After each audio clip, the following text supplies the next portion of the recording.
Hi everyone. In this video we're going to be taking a look at a few new problems using the two new rules that we learned in the last video. So let's get started. So let's see, do we see anything here that we can get started with? Well, using premises 1 and 2, I see that I might be able to set up a disjunctive syllogism here. And I don't see where I can get started anywhere else other than that. I don't see.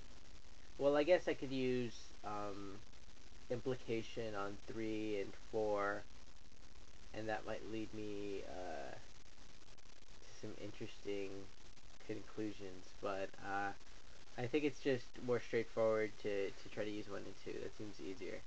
So I'm going to start with that. So I'm going to get Q, I'm going to get Q or not P. I'm going to get this through 2 commutative.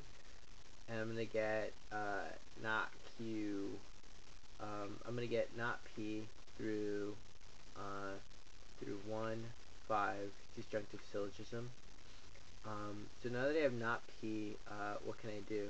Well, see if there's a P then P here. So the question is if I can get it. Well, let's see. I'm going to do not P or P.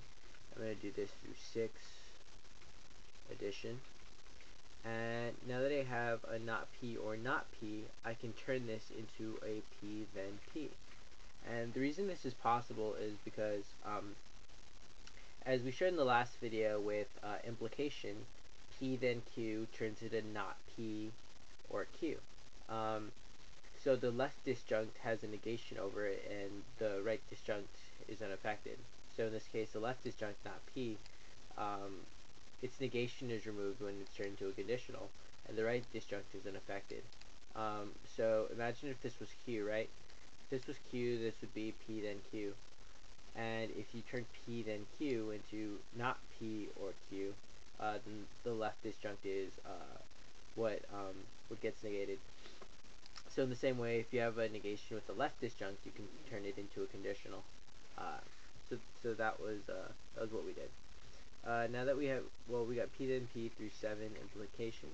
Now we have P then P, we can get L. We can get L through 3, 8 modus ponens. Now that we have L, we can get L or L through 4, 10 modus ponens. Now that we have this, we can get H and H, and we get this through 4, my mistake. I get L or L through 9 addition.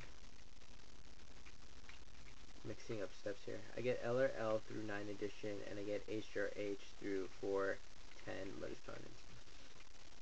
Now the weird thing about, well, so the next step is I'm going to get H, right?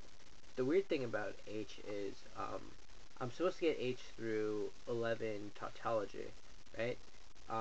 But I can also get H through 11 simplification, right? I mean, I could just simplify it and still get H, and I mean, I don't see what would be different than that about just using simplification as opposed to tautology. I mean, I guess you could think of the tautology with conjunctions as a special type of simplification, one that you only use when the conjuncts, the left conjunct and the right conjunct, are the same. I don't know if any of your teachers would mark you down if you put simplification here instead of tautology. But I'm sure that the formal rule to use is tautology, so that's what I'd recommend using.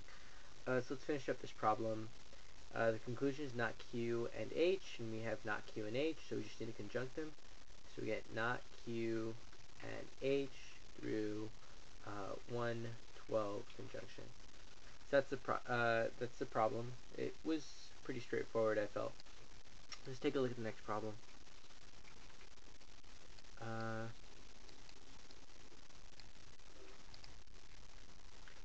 The tradition of these problems, this one is a bit harder, but it's nothing insurmountable, so let's get started. Let's see, where shall we start with premise 5? Well, I see an immediate modus ponens here,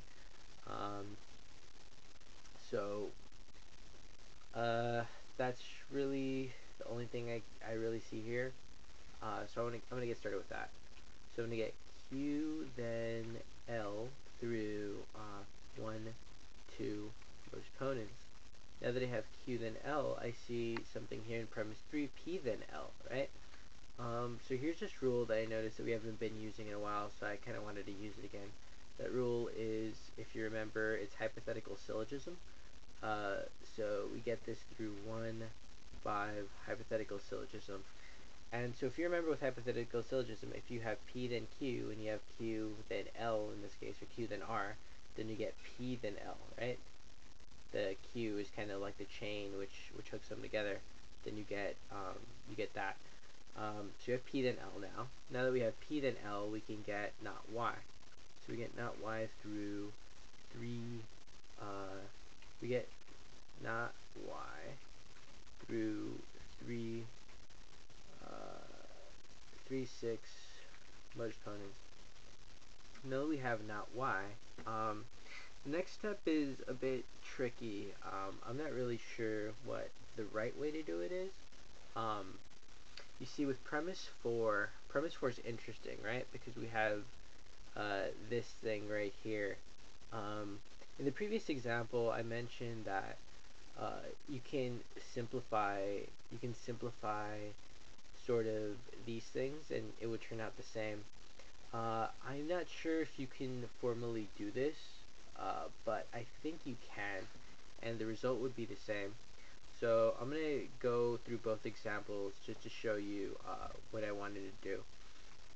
So in with premise 7, I'm going to get not Y or not Y, right? I'm going to get this through 7 addition. Now they have not Y. I made this to be too big. Now they have not Y or not Y. I'm going to get not Y and Y. And I'm going to get this through 8 De Morgans. Now that you see that I have this not Y or not Y right here, I can do disjunctive syllogism right here. Well, I think it would be the same amount of steps. So let me just put these off to the side for the moment and show you what I wanted to do. So what I was thinking about doing is taking premise 4, which I'll just copy and paste, and what I was thinking of doing was pasting this right here, and then just getting Y, and justifying this through 4 tautology. So doing this sort of thing. And then if I did that, then I could just use this not Y right here, and I'd get not R then Q. So that's what I'd get and I would get that through 7,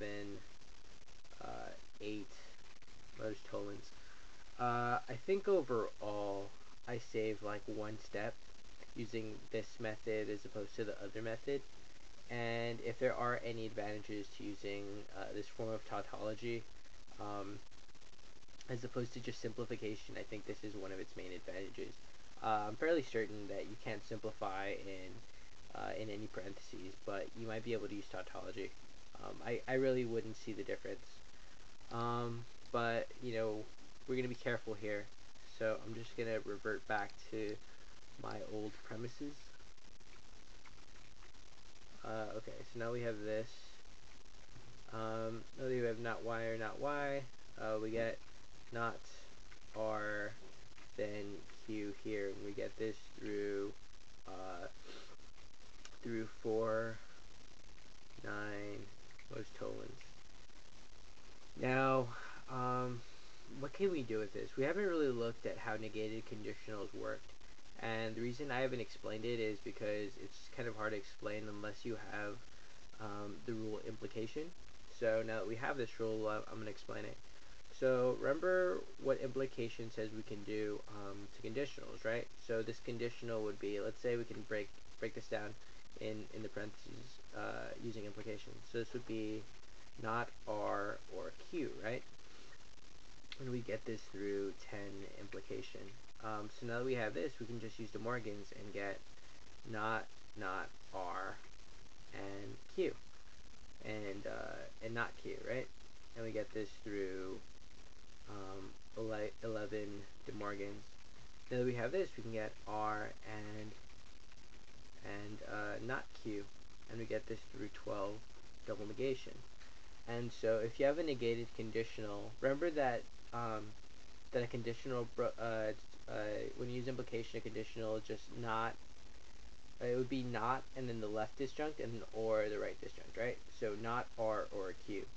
And so if you negate that, it would be not R or R and not Q, right? See, the Q doesn't have a negation before it.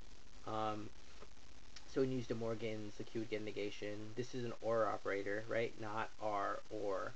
And so that would turn into an AND operator. And then the R already has a negation in front of it, so it would get 2. And then when you use double negation, it would go away.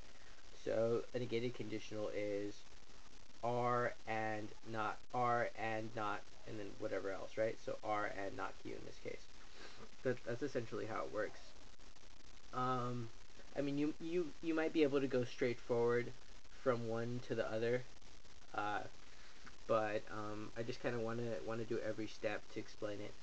So now we have R and not Q. Let's see what else we can do. Well, our conclusion is P and not Q. So, okay, yeah. So in premise 1 we have P and Q. So if I commute not Q and R, I can get through 13 commutative. I can get not Q through 14 simplification. Now that I have not Q, I can get not P, right, through 115 modus tollens.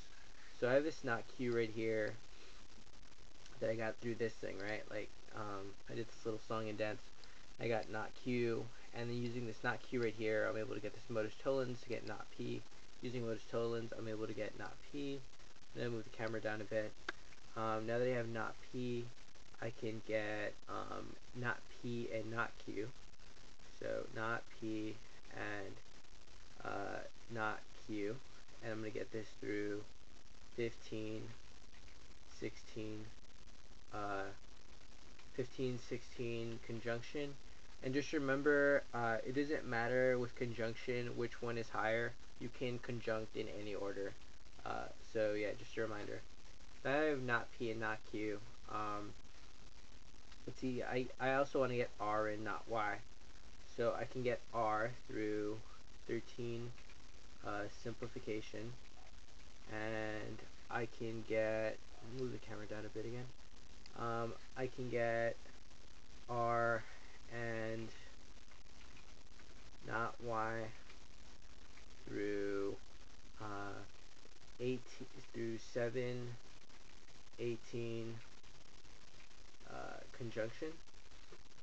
And lastly, I'm gonna get not P and not Q and R and not Y. R and not Y. I'm gonna get this through 17, 19 conjunction. So that's a problem.